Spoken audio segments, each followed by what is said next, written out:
আমরা জাতি আশা করে যে উনি এই সংকট থেকে বেরিয়ে আসবেন, সুস্থ হয়ে আবার আমাদের মাঝে ফিরে আসবেন।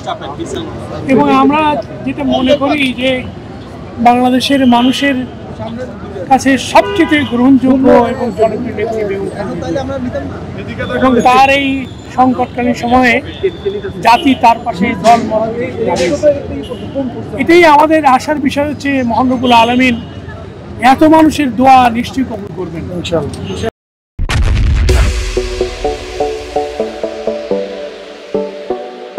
এবং আমরা আমাদের নেত্রীকে আবার আমাদের মাঝে ফিরে আসবো ইনশাআল্লাহ। এবং জাতি সারা দেশের মানুষই মিডিয়ার দিকে তাকিয়ে আছে কখন আরো সুসংবাদ আসে।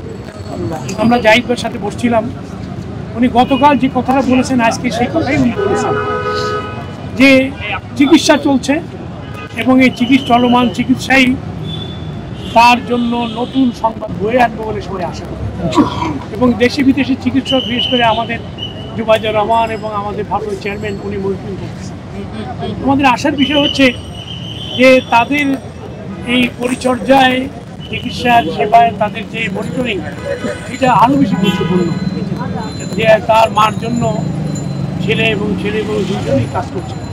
এবং এখানে যে চিকিৎসকরা তারা এই সংকটের মুহূর্তে তারা সবচেয়ে গুরুত্বপূর্ণ হচ্ছে লিভার কেয়ার হাসপাতালের সামনে উদ্বিগ্ন মানুষের যে ভিড়, তাদের যে কামনা, এবং এটি হচ্ছে জাতির জন্য আমাদের সবচেয়ে বড় প্রাপ্তি।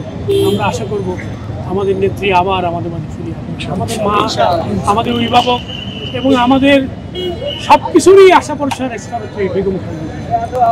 তাকে বিহীন আমরা বাংলাদেশের নতুন গণতন্ত্রের অভিযাত্রায় আমরা ভাবতে পারি। তিনি এই নতুন অভিযাত্রায় তিনি নেতৃত্ব দেওয়ার কথা এবং তিনি এই নেতৃত্ব দেবেন বলেই আমরা অপেক্ষা করছি। লন্ডন থেকে তারেক রহমান আসবেন, এখানে মা আছে, দুজনে মিলে নতুন বাংলাদেশ গড়ার যে স্বপ্ন তারা দেখেছেন তিনি বাস্তবায়নের জন্য তিনি হবেন মুখ্য মানুষ এবং আমরা সেটাই আশা করি আবার তিনি ফিরে আসবেন।